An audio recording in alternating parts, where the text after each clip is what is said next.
not a matter of being a one-issue election, except that it is.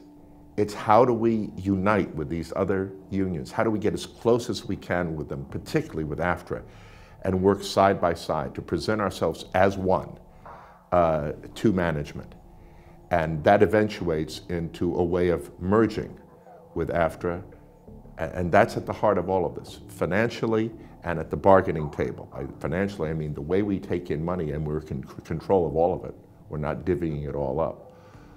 And I really believe that once we've accomplished that kind of unity, we'll be strong enough to negotiate the way we need to. You know, really what we're talking about is how to share the pie, the whole pie. And obviously some of these battles are going to be very tough with management because they say they don't know where it's going. Well, perhaps, but they certainly know that there's a big part of the profit that's going to be there, and it's something that we should be part of. This we're going to have to battle for, and no matter how diplomatic we are about it, we have to do this from strength. And we have to be in a position where it is clear that if we can't agree, that it stops everything, that there isn't leakage, there isn't a possibility to still have a lot of product out there without working with and dealing with SAG. And that's, once again, the reason for this merger and the reason for being in touch very carefully with the Directors Guild, the Writers Guild, in terms of where we're going, because we're all representing the big package for producers.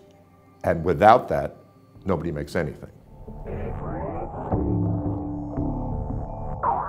I know that Anne-Marie Johnson recently has said some things, but I'm afraid, I believe that they're misleading. She says she wants to merge all the actors together, but one of her first things on her agenda, if she's president, is to get rid of the non-disparagement agreement to allow the unions, therefore, to badmouth each other again. That doesn't seem very constructive to me. And one of the first things she's also said she wants to do is to ask members of SAG who have both cards which union would they rather be represented by, SAG or AFTRA. So she just wants the actors out of AFTRA, which means we're going to raid AFTRA.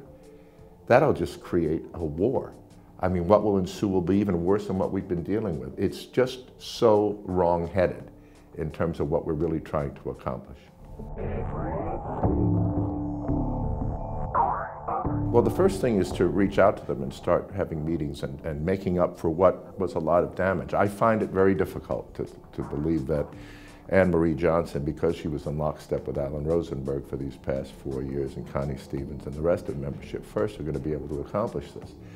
There was a lot of bad-mouthing of AFTRA and a lot of damage to the other entertainment unions. At one point this past summer, Alan Rosenberg suggested a summit of all the other unions, and they turned him down. Michael Apted, who was the head of the Directors Guild, wrote a note saying, go away.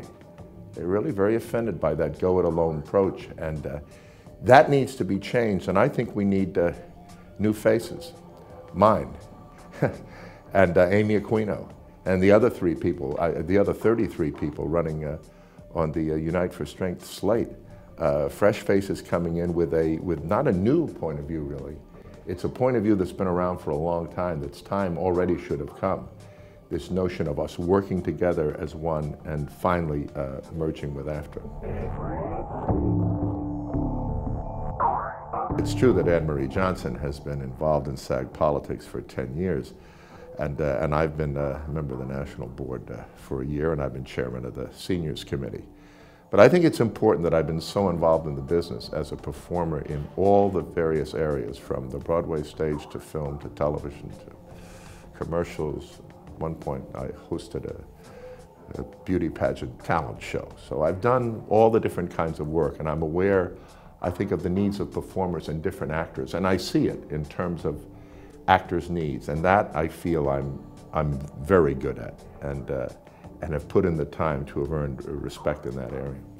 I think I'll also be effective at chairing these meetings and keeping them civil and staying focused and being balanced. And you know, the matter of being president of the Screen Actors Guild really is to serve at the pleasure, in a sense, of the National Board. And what you want to do is to help the majority achieve its agenda and constantly pay attention to the voice of the minority and be fair in that. That's at the heart of what I'm going to do. And I believe I can do that well.